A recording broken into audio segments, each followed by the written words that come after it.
They stood as high as a 6-story building, weighed more than a fully loaded city bus, lived as long as 300 years.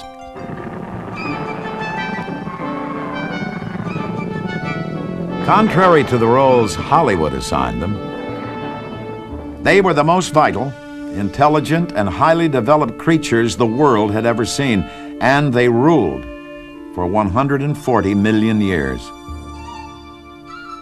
And then they vanished. Long before the time of the earliest humans, the dinosaurs had disappeared as completely as though they had never lived. What killed the dinosaurs? Were they just the first examples of planned obsolescence? Could they have been the victims of extraterrestrial forces, killed by a blow from outer space? Could the death of the ruling race of dinosaurs, now 65 million years in the past, contain a warning for another ruling race, our human race, about our own future? After all, the dinosaur struggle for survival couldn't have anything to do with modern problems, things like nuclear winter, the greenhouse effect, or acid rain. Could it? Or were there survivors of the great dying, survivors of the dinosaurs, living among us?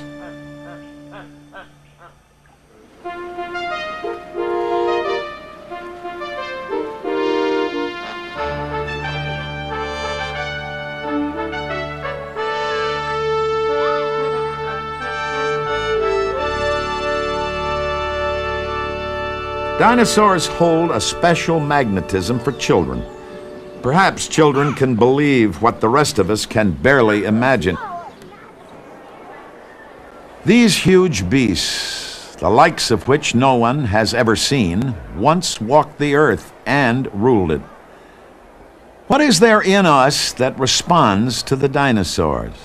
These beasts we've never seen, know only from their bones. We've got company.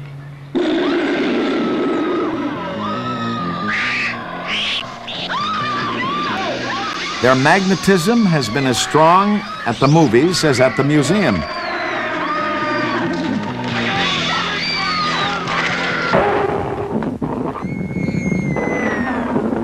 Some have taken a few liberties with paleontological precepts and with their audience's credulity. Dinosaurs are so popular, so compelling, that you might think that if they hadn't existed, we would have had to invent them. Well, we did invent them 5,000 years before we knew they existed, and we called them dragons.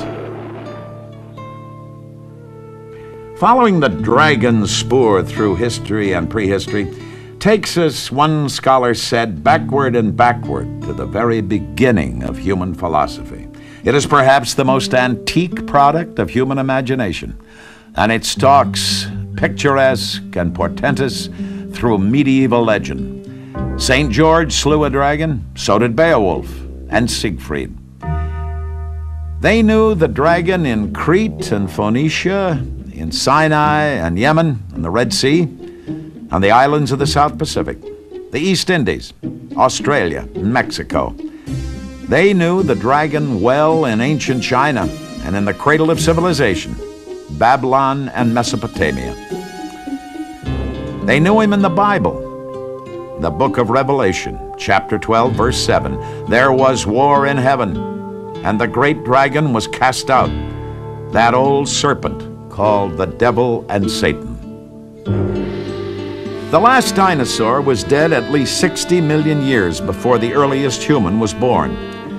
How could the dragon, a product of human imagination, have looked so much like the real-life but long-dead dinosaur? And why have both so captured our own imagination? Perhaps it is because the dragon and the dinosaur share a common lineage, the family of reptiles, known and instinctively feared throughout history. They shared the reptilian head, the scaly-looking hide, the arm-like front legs, the stupendous bulk, and the aspect of having come from another, more forbidding world than any we know.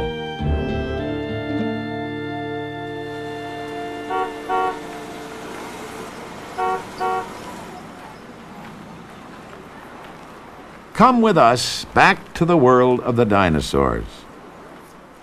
A world created by paleoartist contributors to the Dinosaurs Past and Present exhibit, which came to the Smithsonian. And bring your imagination.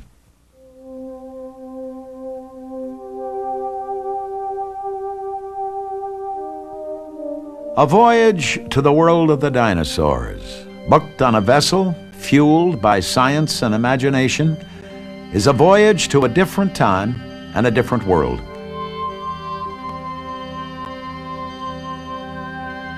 A different time. Think of the time since the dinosaurs lived more than 200 million years ago, as if it were a single year. Today would be New Year's Eve, 12 midnight, on the last day of the year. It was January 1 when the first dinosaurs appeared on the earth. They roamed and ruled the world most of the year, until September 13th, when they vanished. Not until December 12th did our earliest ancestors, the great apes, appear. And not until December 30th at 2 in the afternoon did early humans make their entry. Neanderthal man came on December 31st at 10 till 10 at night. The Ice Age ended at 11 till 12. And O.C. Marsh dug his first dinosaur with just 15 seconds left in the year. And it was a different world. There was no ice at the North or South Poles. North America, Europe, and Asia were still connected when the dinosaurs came. The American West, the arid west of Martian Cope, was a subtropical basin, not far inland from the warm, shallow sea, which covered what is now the Great Plains. Look at that different world the dinosaurs knew. It is a brown and green world, where there were no flowers to greet the dinosaurs. And listen, you'll hear insects, 30-inch dragonflies, foot-long cockroaches, and 2/3 of the species of insects we know today. But no birds, for there were none when the dinosaurs came.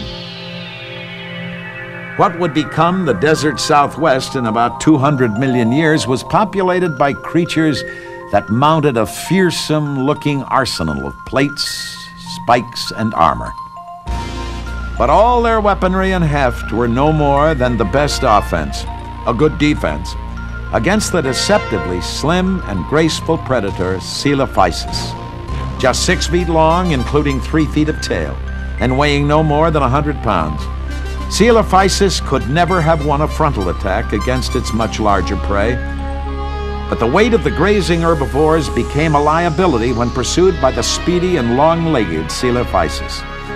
And a complicated set of jaw muscles and serrated teeth could open wounds from which a stronger adversary would bleed to death.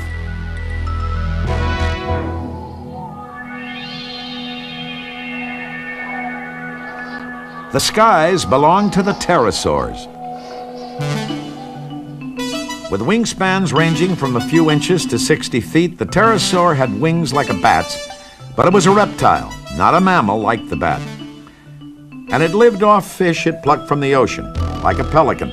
But unlike the pelican, it had no feathers. Then and now, it was unique and unchallenged in the air.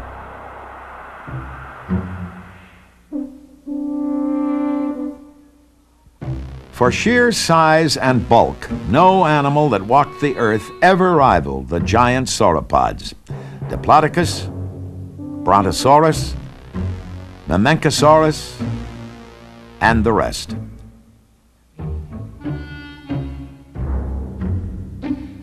They grew to over 60 feet in length, over 50 tons in weight. The name Brontosaurus means thunder lizard, but the sauropods were peaceful creatures whose only defenses were whip-like tails and the force that massive bulk on huge hooves could deliver. Often, against the great predators, it was not enough.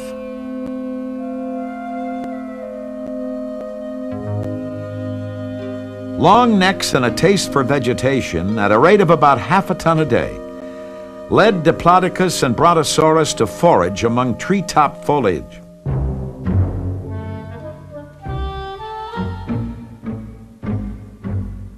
About 60 million years later, another herbivore took a more down-to-earth approach. At almost 10 tons, with a skull as much as 8 feet across, Triceratops had the strength to bring down a willow or magnolia tree, and the appetite to put it away. Triceratops was also living proof that a vegetarian diet did not always breed a peaceful dinosaur. Triceratops was built to take care of itself. Over each eye, a 4-foot-long horn. A third horn grew above a powerful beak, like a giant snapping turtle's, covered by an organic substance which kept it sharp. Protecting its powerful neck, an armored collar of bone covered by tough, horny skin. At speeds of 20, 30, maybe even 40 miles an hour, no land animal ever born could take the charge of Triceratops at full gallop, including Tyrannosaurus rex. Dead 65 million years, T-Rex's reputation precedes it. In life, its ancestors preceded it, including some unlikely forebears, dating back from the delicate and bird-like Coelophysis, 6 feet and 100 pounds, through Megalosaurus, 30 million years later, a 30-foot, 1-ton predator. Through the Allosaur, up to 40 feet and 4 tons. To Tyrannosaurus, 20 feet and 5 tons of fully evolved speed, strength, and predatory belligerence. As the product of more than 100 million years of evolution, the Tyrannosaur was one of the deadliest predators the world has ever known. Close-set, forward-facing eyes gave Tyrannosaur something earlier predators had lacked: depth perception. Thin, muscular, lizard-like lips pulled the Tyrannosaur's face into what looked like a sneer, bearing gigantic teeth. Its shortened torso and slender limbs made it graceful and fast. Dinosaurs like the amphibian duck-billed hadrosaurs were 20 feet high and 3 tons, but they were virtually defenseless against T-Rex. But in Triceratops, the Tyrannosaur found his match: speed, size, and savagery against thick armor and dangerous horns.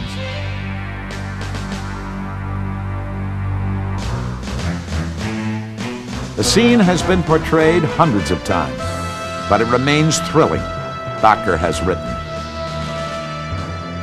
It's somehow fitting that these two massive antagonists lived out their co-evolutionary belligerence through the very last days of the very last epoch of the age of dinosaurs.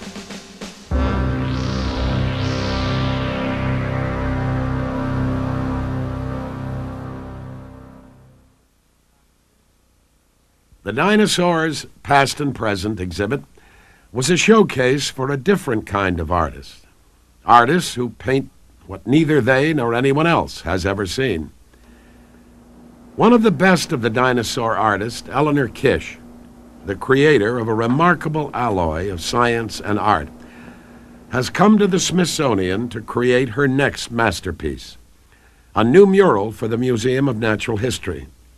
I've got this 150-foot mural that I've got to do, and the scientists have given me the pictures and pictures of the bones.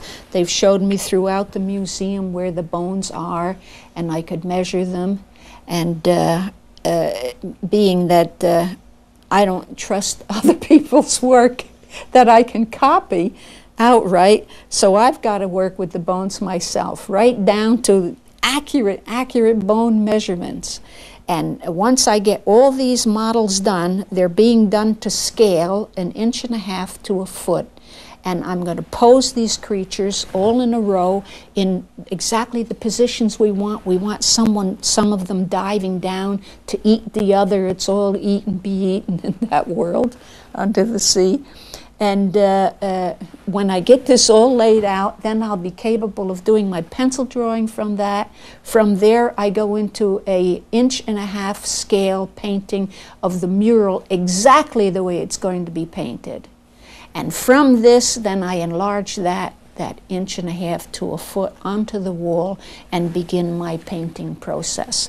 And that should take me approximately 2 years, I've judged. The dinosaurs have not always looked so active to us as Eleanor Kish depicts them. Early dinosaur artists saw them as sluggish, almost inert, like the slow-moving, cold-blooded reptiles which took their body heat from the environment around them. But today there's a new picture, an active, fast-moving dinosaur, aggressive, wide-ranging, like the warm-blooded mammals and birds which keep their body heat high by quick movement and voracious appetite. It's a picture that owes much to the work of Robert Bacher, a Colorado paleontologist and no mean artist himself. I try to approach a dinosaur as if I'd never heard of it before. Make no assumptions. Come up to Brontosaurus and you look at it, and you watch it. You watch it move. That is, you go to the joints and the ligaments and muscles, and give it a kick. What sort of speed are you going to get out of that? And look at the footprints. What sort of speed were they cruising at? And cut the bones. How fast were they growing? Make no assumptions.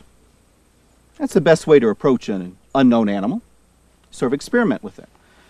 And I started doing that in 1965 as an undergrad at Yale. And every time I gave dinosaurs a kick, experimented with them, they would run away like warm-blooded animals. Or they'd grow really fast like warm-blooded animals.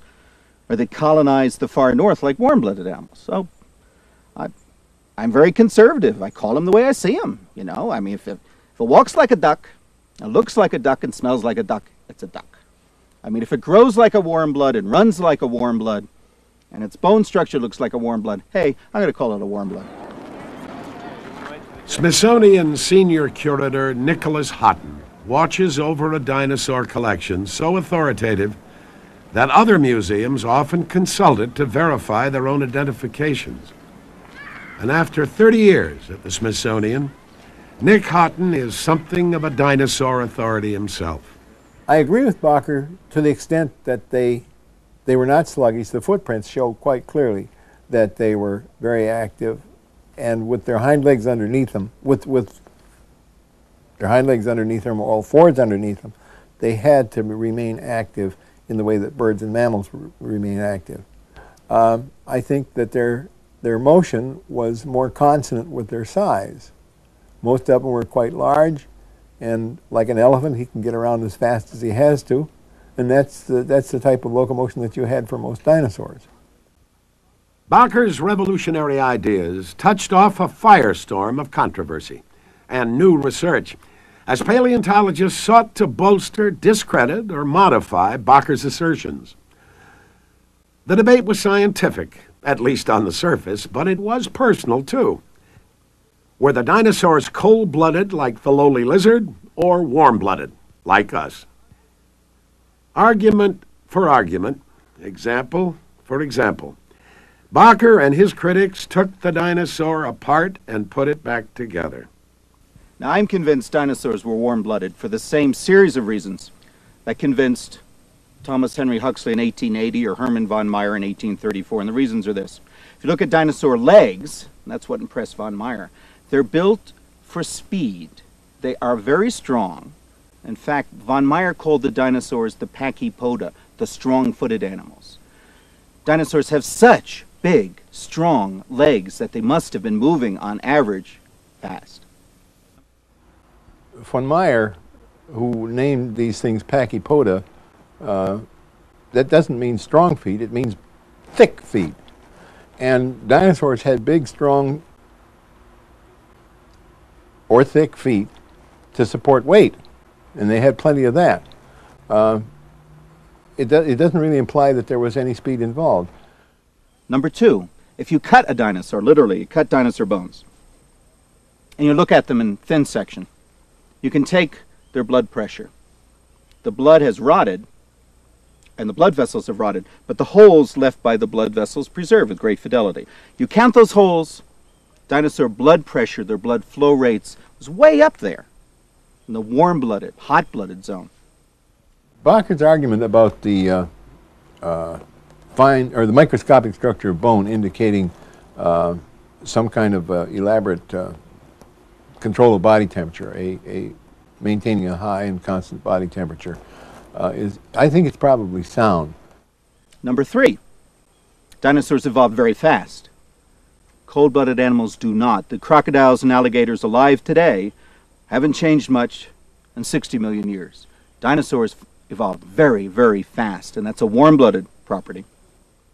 He says they're quickly evolving, not like crocodiles and alligators. The crocodiles and alligators are cold-blooded. Mammals are warm-blooded. Mammals are quickly evolving, in quotes. What about fish? Teleost fish. For crying out loud, that's the silliest argument I've ever heard. Teleost fish are as cold as a clam. They're not warm-blooded at all. They're one of the most rapidly evolving groups in the world today. They're evolving faster than people can study them. Now, what kind of rot is that? Number 4, dinosaurs were in every habitat, as far north and south as there was land, including places where it was pretty cold in the winter. Tyrannosaurus rex left probably footprints in the snow in Alaska. Bacher's argument that dinosaurs were spread all over the lot, that they occupied all continents and a variety of environments, doesn't particularly apply to whether they were warm-blooded or not, except insofar as they were able to penetrate environments that were characterized by low temperatures.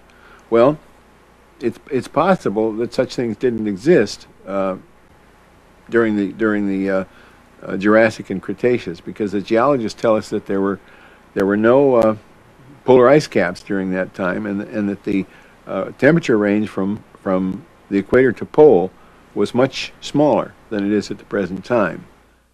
And number 5, dinosaur meat eaters are nearly always incredibly rare. Nearly always. Just as rare as lions and tigers are. And that could only be because, on average, each meat-eating dinosaur needed a lot of food because it was warm-blooded. There are 5 good reasons. If it takes 10 plant-eating critters to keep one flesh-eating critter alive, you're not going to run a railroad successfully if the numbers are the same. So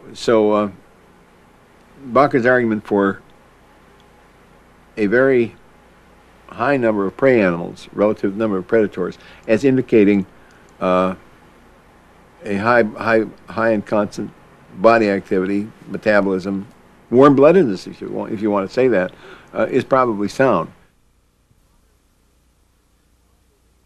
Modern dinosaur art and the debate over warm-bloodedness are part of the newest wave of paleontology. The search for the living dinosaurs and the living world they inhabited. Paleontologist Hans-Dieter Seuss is part of an ongoing Smithsonian project called The Evolution of Terrestrial Ecosystems.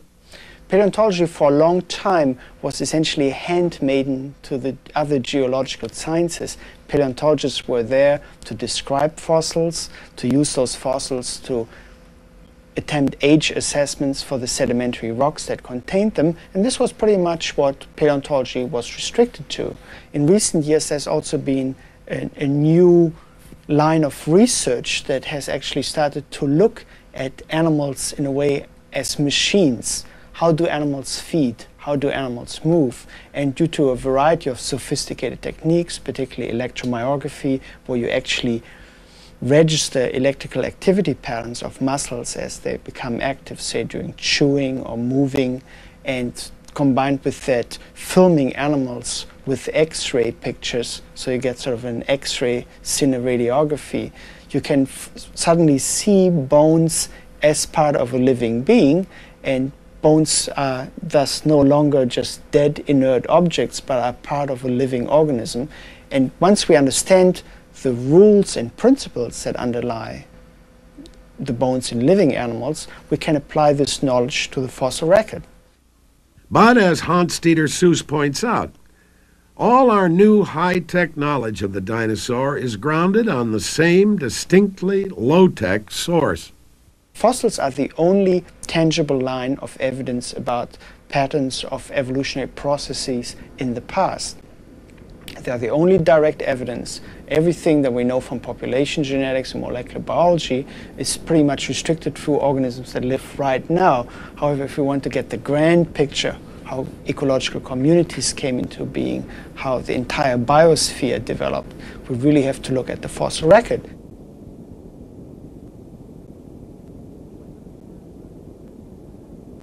I met a traveler from an antique land who said 2 vast and trunkless legs of stone stand in the desert. Near them on the sand, half sunk, a shattered visage lies. My name is Ozymandias, King of Kings. Look on my works, ye mighty, and despair. Nothing beside remains round the decay of that colossal wreck, boundless and bare.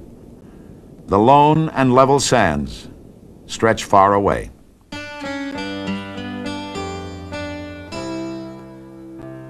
This is all the dinosaurs left from their 140 million year reign. And for more than a century, paleontologists have dug up the West looking for fossils, mineralized bones, trying to penetrate the secrets of the dinosaurs' life and death.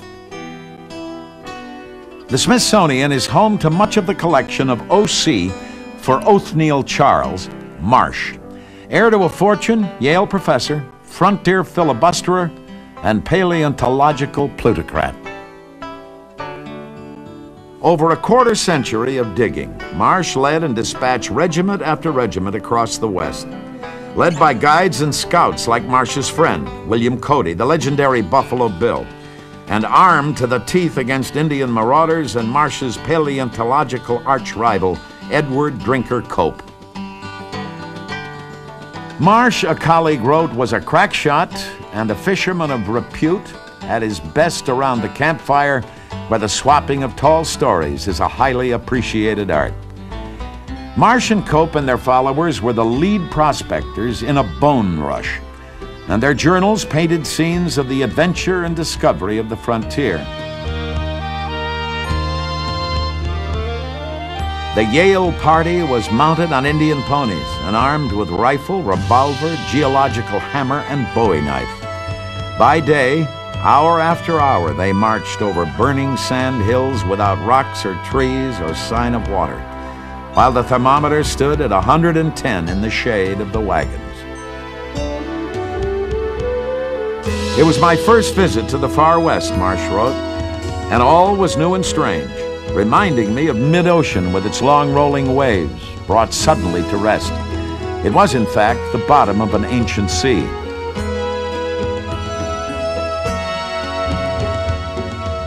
A Marsh lieutenant wrote of finding dinosaur remains mingled together in the most inextricable confusion and in every conceivable position, as though in some ancient mud holes these huge monsters had become mired and died, and succeeding generations had trodden their bones down and then left their own to mingle with them.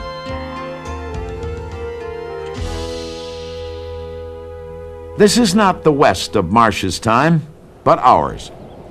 Proctor Lake, just a few miles from Comanche, Texas, about 100 miles southwest of Dallas, whose buried fossils may hold the key to a new discovery about the dinosaurs as parents.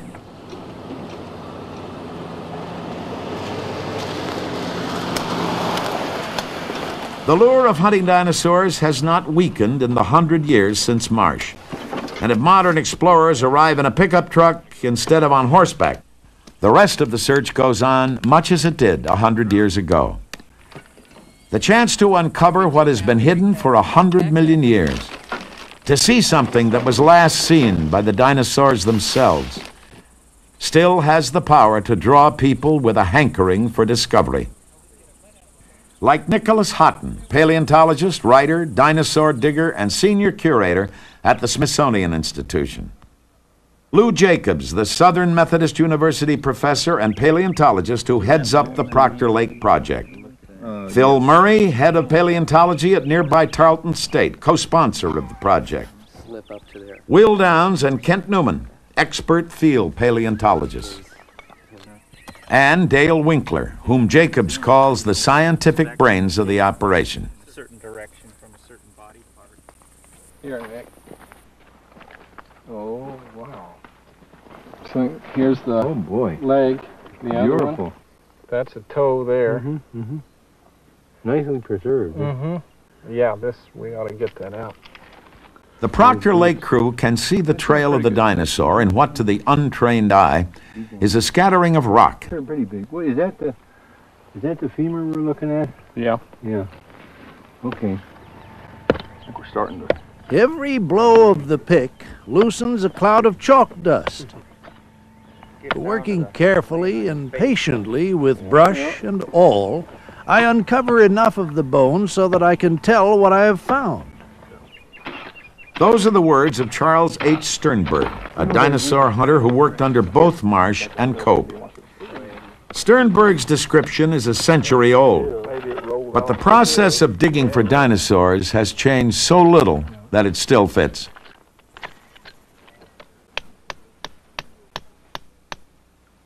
This material, which is very familiar to most of us, is actually about as high-tech as we attain. It's called all-purpose paleontological paper. As you see, it's 2-ply. Well, it's supposed to be 2-ply. Come on, open up there. Unscented, white, and we use it to protect fossils against attrition when they're wrapped up to be shipped. It doesn't matter if you break them. What matters is if you grind them. And to keep them from being ground, we simply wrap them in paper. At this level, it's what works that counts, and this really works. After they have been traced, a ditch is cut around them, and by repeated blows of the pick, the slab which contains them is loosened. This is then securely wrapped and strengthened with plaster.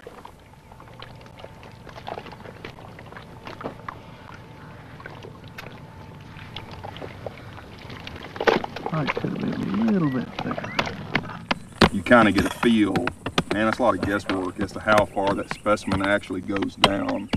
And once you think you know how far, then like right here, we decided that the bone comes down probably 6 to 8 inches. And there's no point in carrying all this extra dirt and weight, so we're going to cut all that away. Once we flip. We got surprised last year with a couple of them because their tails just went straight down, and we started running into them as we were digging under them. See, you kind of have to gauge yourself with the specimen. Old ideas, like the one that dinosaurs abandoned their young at birth, crumble in the face of new discoveries. Could dinosaurs have been good parents?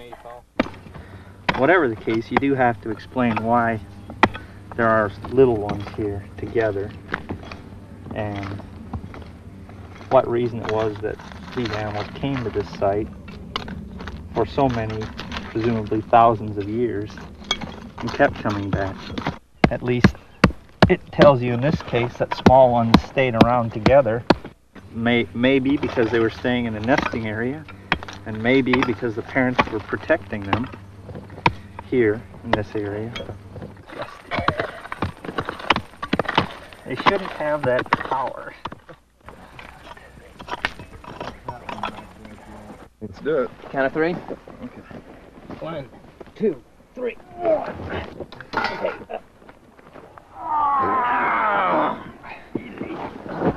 Beautiful. Banzai!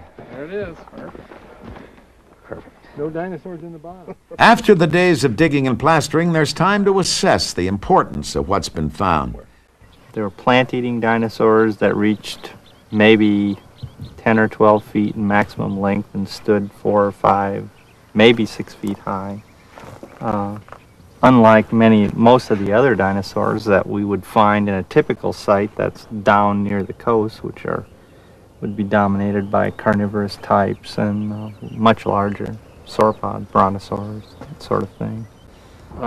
This has to fit into the whole paleontological and geological picture of that time. In that sequence of rocks, in other places here in central Texas, we have lots of other fossils of different kinds. And that's one of the things that makes this so amazing, because there's nothing else that's like it. Where were the big dinosaurs? We know the Yeah, big there dinosaurs were were big around here at this time. Where was anybody? Where was everybody? Yeah, where were the yeah, where were the turtles? Where were the crocodiles? Yeah. Where were the clams? Where were the fish? So many young are in this occurrence that we have to think in terms of what was the relationship between the parents and the young. It does seem as though there was dinosaurs, or at least some dinosaurs, exhibited a great deal of parental care. And what have we got? Well, the thing that comes to my mind is a rookery. Now, Will has said, without eggs you haven't got a rookery, and that's quite true. But we may be dealing with a rookery in a time frame after the eggs have all been hatched or destroyed, and the young are still hanging around with their parents. It's hellish hard for us as human beings to say what a dinosaur was like. We can, if we were digging up fossil horses here, we could tell you with a great deal of detail what they were like, because everybody has got a mental picture of what a horse is. Nobody has ever seen a dinosaur. Nobody's ever been as intimately associated with dinosaurs as we are with horses and cats and dogs and stuff like that there.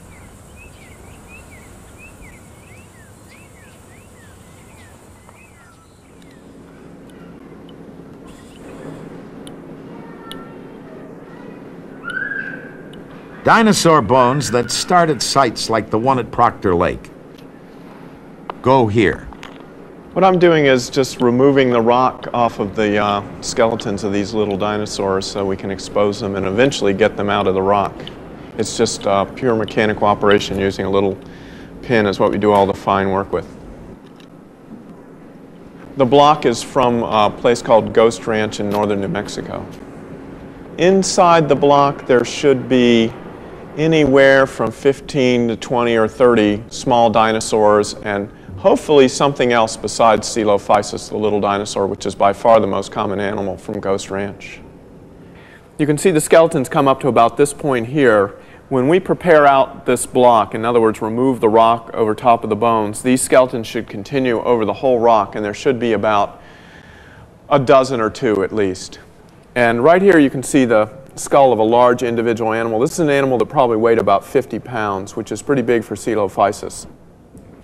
And this is a reconstruction of what the little guy looked like.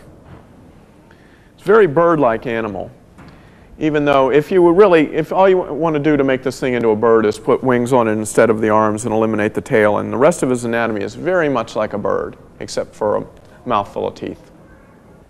Alex Downs' laboratory has been designed to give museum visitors a window onto the process of uncovering dinosaurs. But behind the scenes, Smithsonian's paleontologists know a different kind of bone quarry than the one at Ghost Ranch. Like Marsh's, finding it requires not merely directions, but a native guide. Like the one at Proctor Lake, there is the feeling that what you are seeing has lain unseen and undisturbed through eons and epochs. This is the beginning of the sauropod collection. We have some oversized sauropods.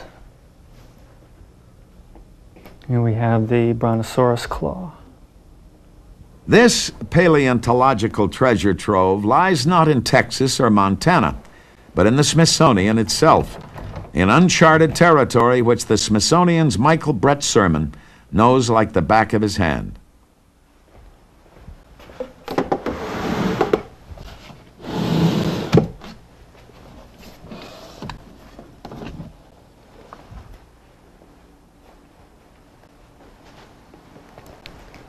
This is the type room of the Vertebrate Paleontology Division. A type specimen is the actual specimen used to name a new species. And in this room we have over 1,800 type specimens. One of which is this specimen here, which is the upper right arm bone of Stegosaurus sulcatus.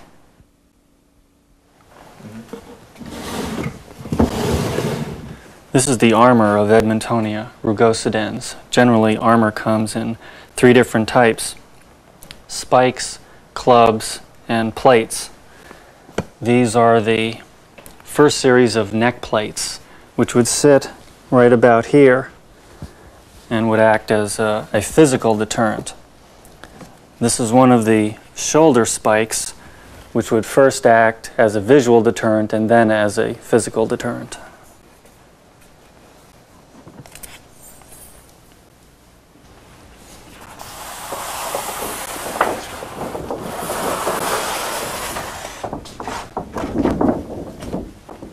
This is the original restoration of Stegosaurus ungulatus done for Professor Marsh over 100 years ago.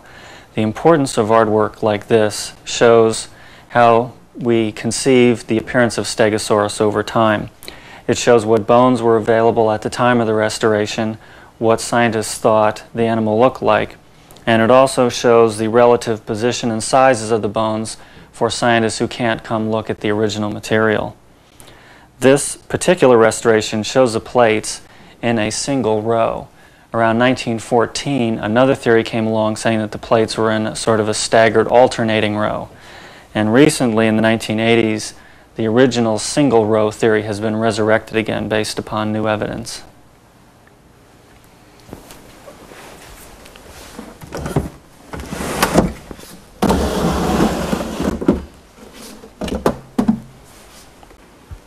This is the skull of Ceratosaurus nasicornis Marsh, and for the past 100 years, all restorations have been based upon this one skull. This is the famous nasal horn, and this is the only known meat-eating dinosaur that has a nasal horn like this. See, the teeth are serrated on the front and the back, so it's essentially a set of double steak knives in the mouth.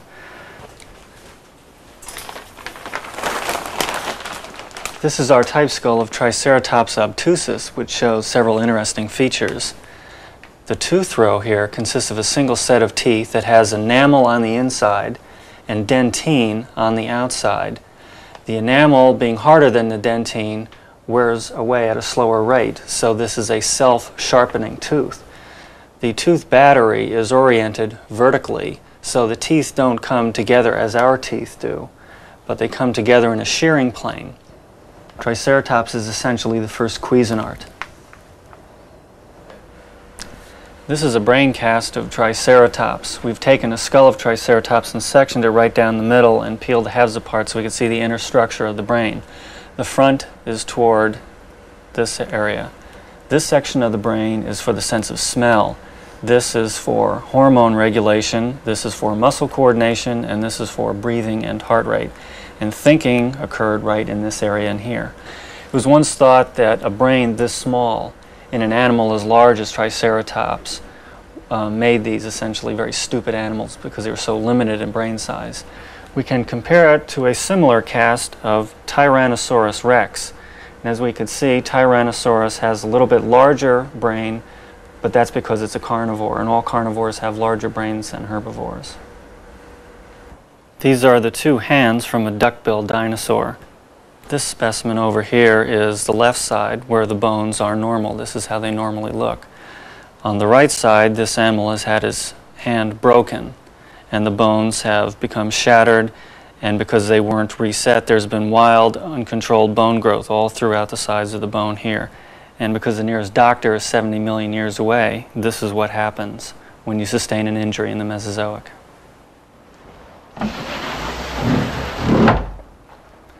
In this cabinet we have one of the back plates of Stegosaurus, which occurred over the legs. This is a section of the 11-foot-long Camarasaurus neck. This is the first specimen ever found of Triceratops.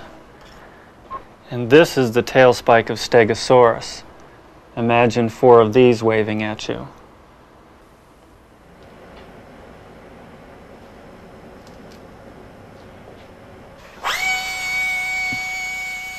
Turning rocks into bones and bones into exhibits requires a kind of alchemy, the kind practiced in the Smithsonian's Paleo-Preparatory Lab, presided over by Arnie Lewis. You don't come by fossils easily. That's the whole thing. They come in bits and pieces. A paleontologist may get 3 good specimens in his lifetime. I've been extremely lucky that I've been in 3 or 4 localities that had never been prospected before. And so I've seen some really good fossils. Like Santa's elves at the North Pole, paleo-prep technicians prepare fossilized bones for exhibit and research. Paleo-prep artists create spare parts to fill in for what explorers have yet to find. And skilled, dedicated volunteers chip in for the fun of it. And you won't find a better guide than Arnie Lewis to the place where it all winds up, the Smithsonian Institution's Dinosaur Hall. The process in getting a major mount for the Dinosaur Hall is, first of all, collecting the dinosaur. Each year you should be in the field at least a month. And back in the olden days, we were in the field about 3 months. But with that in mind, you have the specimen located in the field. You collect that specimen, and collecting a sauropod might take as much as 3 years. Then you've got 3 to 5 years of preparation that has to go on with that specimen. Then you have to research the specimen to find out how everything goes together, because they're never laid out for you well. A model has to be made of the way you think this animal might look, and like a blueprint that you can follow with the rest of your mount. The time it takes to do this might be anywhere from a year to maybe 2 years. And once you're able to move forward and put this animal together, actually it doesn't take nearly as much time as you would think. The main time has already been put into it in the thought and the preparation of the specimen. This specimen, like a Triceratops, for instance, could be armatured and put together so it stands up there in front of the public as, in a matter of 6 months. Main thing, if you have structural difficulties, then you've got to look at cables and things like this, and these tend to add a little time to the specimen. But I've always felt that you could restore and mount a medium-sized dinosaur in about 1.5 years' time.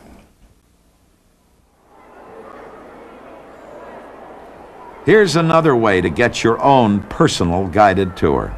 Despite the impression its fearsome spikes give, Stegosaurus, in front of you, wasn't interested in attacking any animal, mammal or otherwise. A plant eater, Stegosaurus swung its tail only in self-defense. The model shown here was built in 1904 and is completely accurate, except for the placement of the largest pair of plates, which should lay behind the hip joint. Here's Quetzalcoatlus northropi, which got its last name because it reminded the scientist who discovered it of a Northrop B-49 airplane. Now, that long, thin bill marks it as a fish eater.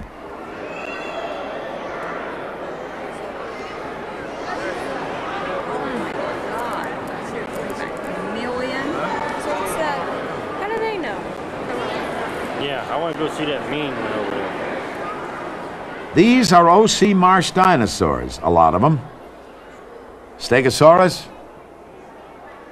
Diplodocus, Triceratops, and a lot more. A fitting memorial to one of the first of the great bone hunters.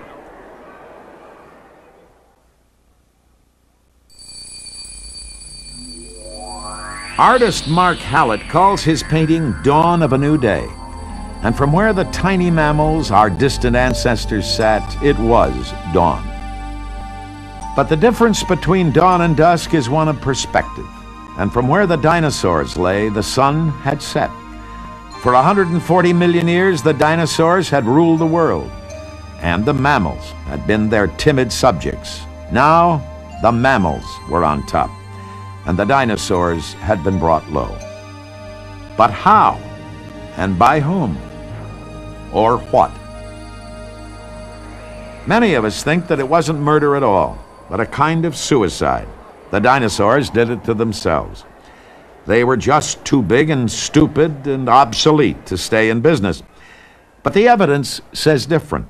Whatever you say about dinosaur smarts, they were certainly smart enough to give our remote ancestors a hard time, because our remote ancestors, the lineage, not the ancestors themselves, but the lineage was replaced by dinosaurs. And then for the 140 million years of dinosaur success, our ancestors were the smallest and most inconspicuous tetrapods around. So how did the dinosaurs meet their end? What could have penetrated the Triceratops' defense, the Tyrannosaur's offense? We're starting out with an assemblage of, say, 10 or 12 species of dinosaurs in Western North America. It doesn't take much to get rid of 10 or 12 species. Because if you're a tyrannosaur, say, as a tyrannosaur you have developed a special type of skull which is uniquely different from that of all other meat-eating dinosaurs. It's a skull that is very solid, has very strongly implanted teeth, and it has been suggested that these kinds of skulls evolved to deal particularly with one type of prey, namely the horned dinosaurs, the ceratopsians, which must have been very fearsome opponents and certainly would have put up an immense fight against being eaten by this large carnivore. So something happens to the vegetation. The ceratopsians, which have very peculiar dentitions, which suggest that they were adapted to dealing with very specific types of vegetation, disappear. Who are you going to eat? Well, okay, you say there's some more duckbills around, so maybe you can make a living on those for a while. But duckbills, again, have very specific dentitions. Since I said that there were very profound floristic changes, the duckbills may have disappeared as well. So here you have a huge 5-ton carnivore running around trying to make a living, and there's really nobody for him to pick on. Who's he going to eat? Little opossum-sized mammals that could outrun him in any case. So as a carnivore, you're suddenly up the creek because your favorite prey items have disappeared. And if you have a really substantial environmental deterioration, suddenly the ecological opportunities for all these finely attuned forms disappear, and you see a mass extinction event. What changed the rules? What so transformed the dinosaurs' world that they could no longer survive? For years, paleontologists at museums and on college campuses traded extinction theories. Climate changes, continental movement, egg raiders, things that over tens of millions of years could spell the end of a 140 million year old race. Then in 1977, a University of California geologist, Walter Alvarez, checked a layer of Italian rock for the presence of iridium, an element rare on Earth but plentiful in outer space. It turned out that there was a lot more iridium in this layer than we could account for, except by concluding that a lot of iridium had arrived all at once, probably as a comet or an asteroid hitting the Earth. Dust and debris thrown worldwide by the explosion that the impact causes. That dust would make it so dark that vegetation would die, it would get very cold, there wouldn't be anything to eat for large animals like dinosaurs, and that the extinction would be fundamentally due to death by starvation. The possibility that dinosaurs had become extinct in as little as a few months imploded on the scientific community and in the mass media like a nuclear blast. Walter Alvarez didn't have to go far to find opposition to his impact theory. It was waiting for him just 3 floors below in the office of his colleague, paleontologist William Clemens. The maps that Walter and Louis regularly use in their lectures showing the various places around the Earth where they have found iridium are impressive. But they never tell you how many places they've looked and haven't found it. And one key area in Montana where some of these animals have come from, there isn't a clay layer and there's no iridium associated with the extinction of the dinosaurs. Now, it may never have been deposited or deposited and eroded. We don't know, but it isn't there. William Clemens had done his field work too, and he was concerned not about what he found, but what he didn't find. These are catastrophes that, if they occurred, you'd expect to see the extinction of not only dinosaurs, but a whole variety of other plants and animals. And in the terrestrial record, we just don't see that. Clemens and other critics claimed that Alvarez had only circumstantial evidence for his impact theory, but the chain reaction was spreading. According to one theory, it wasn't a meteorite at all that hit the Earth, it was a comet. According to another idea, the collision that extinguished the dinosaurs was just one in a series of collisions which triggered mass extinctions every 26 million years. Yet another idea came from Robert Bacher. What killed off the dinosaurs in large part was very mundane, ordinary, earthly effects of mixing faunas. Big warm-blooded animals in particular have many diseases inside their bodies that they're co-adapted to. But you put that warm-blooded body full of diseases into a foreign environment, diseases will escape. And the biggest threats to us as a human species are exotic pests, foreign diseases, diseases that have evolved in a different animal in a different place. AIDS is an example, just the most recent example. Smallpox devastated North American Indians, many tribes. The Black Death came out of Asia somewhere and devastated Europe. Rinderpest is an Asian cattle disease that devastated African antelope. Look, at the end of the age of dinosaurs, dinosaurs were on the move. They were moving from Asia to North America. So were birds. So were other animals. That's got to cause extinction. It's got to. There would be no way to prevent it. Obsolescence, asteroid, Death Star, epidemics, environmental changes. Which one really killed off the mighty dinosaur after an unchallenged reign of 140 million years as rulers of the Earth? My own opinion is that all the lines of evidence indicates that there was one heck of a big event at the end of the Cretaceous, which coincided fairly closely with the extinction of a whole bunch of animals, a whole bunch of organisms, not just animals, plants as well. The evidence of, first, the iridium concentration. They are now finding tektites and evidence of collision in the forms of shock quartz and that sort of thing. It looks as sure as heck as though something happened. So yeah, my own tendency, which is sort of, I work mostly on mammal-like reptiles, and I'm kind of a sideliner in this field, but my tendency is to accept extinction as a consequence of some very unusual and nasty event, most likely a collision. While paleontologists, expert on the ancient, debated what had happened to the dinosaurs, other scientists thought they had found a message for our times in the extinction of the dinosaurs, like a note in a bottle adrift for 65 million years. A distinguished group of biologists was asked to examine what the consequences would be of a nuclear war that led to a nuclear winter of roughly the sort that I have described to you. The fine sooty smoke over each of the 10,000 targets would spread.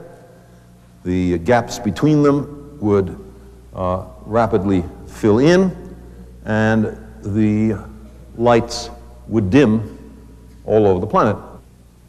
Well, the biologists concluded that the net result might be not just massive deaths of plants, animals, and microorganisms, but massive extinctions of plants, animals, and microorganisms. And they said they could not exclude, under these circumstances, the extinction of the human species. And therefore, as I said before, there is no place to hide. But there was more to come, and stranger. Some scientists think that the dinosaurs could have fallen victim to conditions that, along with nuclear winter, look eerily like horsemen of our own modern apocalypse. If the impact was in the ocean, it would throw a great deal of water up through the atmosphere, would spread around the world. And that with all of that extra water vapor in the atmosphere, you would get a very strong greenhouse effect like we're all concerned about now in terms of carbon dioxide output. But in that case, rather than things getting cold, they would get very hot. And the temperatures might become lethal worldwide. There may have been continent-scale wildfires. And in fact, a graduate student named Wendy Wolbach at Chicago and her professor, Ed Anders, have actually found the soot from these fires now in clay layers like this from that time around the world. And they're showing that there just was an enormous amount of soot distributed. And continent-scale wildfires are clearly a serious health hazard to the animals and plants living there. And then the other mechanism, which is sort of the most gruesome of the lot, was suggested by a group of chemists at MIT. They were able to show that after a gigantic impact, as a result of nitrogen and oxygen combining, you could end up with nitric acid raining out of the sky all over the world. Now, this is an acid rain that makes our present problems look rather minimal and is very likely to have been a major contributing factor in the mass extinction.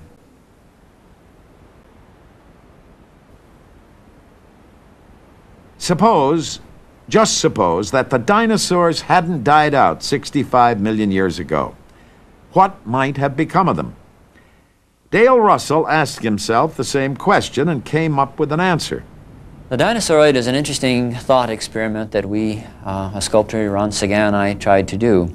We imagined that if the planetesimal that struck the Earth had not struck the Earth at the end of the Age of Reptiles, then the Age of Reptiles would not have come to an end. Now, they would have kept on evolving. I submit that perhaps, since we are so successful, and since there is a trend on towards higher brain-body proportions through geologic time, that we are a reasonable solution to a biophysical problem. But you can't do it exactly with a dinosaur, because a dinosaur shows the effects of his genetic background. He's not the same. Our ancestors were never the same as his, so that the dinosaur's biophysical solution may not exactly duplicate ours, but it may resemble ours at least as much as a bird does a bat. I think that whole model of Dale Russell's is fatally flawed in one respect, which is a very common assumption. If you look at any science fiction movie or any science fiction television show, you see the same thing, that any really intelligent life form somehow takes on humanoid qualities. So what he essentially did, from his knowledge of small carnivorous dinosaurs, he had one of these creatures evolve, first of all, away from carnivory towards an obviously more herbivorous diet, increase its brain size, which is no problem, but then in terms of posture and gait, he made it a bipedal, upright being. If they did survive long enough to become intelligent, they would look like dinosaurs. They wouldn't look like this monstrosity. They would just look as they'd always looked. They'd been rather small for a dinosaur, I suppose, maybe about the size of Coelophysis, which is something on the order of 6 feet from snout to tail. They would probably stood maybe 4 feet off the ground with long hind legs and a long vertical neck. And they would have had their little grasping hands out in front, and they would be able to move that head around anywhere they wanted to. And they looked like, and they'd had a long tail to counterbalance the rest of this contraption, just as all dinosaurs do. The Dinosauroid may owe as much to art and imagination as it does to science, but what else do we have? The last dinosaurs died 65 million years ago and left no survivors. Or did they? The pterodactyl has a familiar look. Close, as Nick Houghton would say, but no cigar. The pterodactyls were lizards, not birds. They died when the dinosaurs died, 65 million years ago. But look again.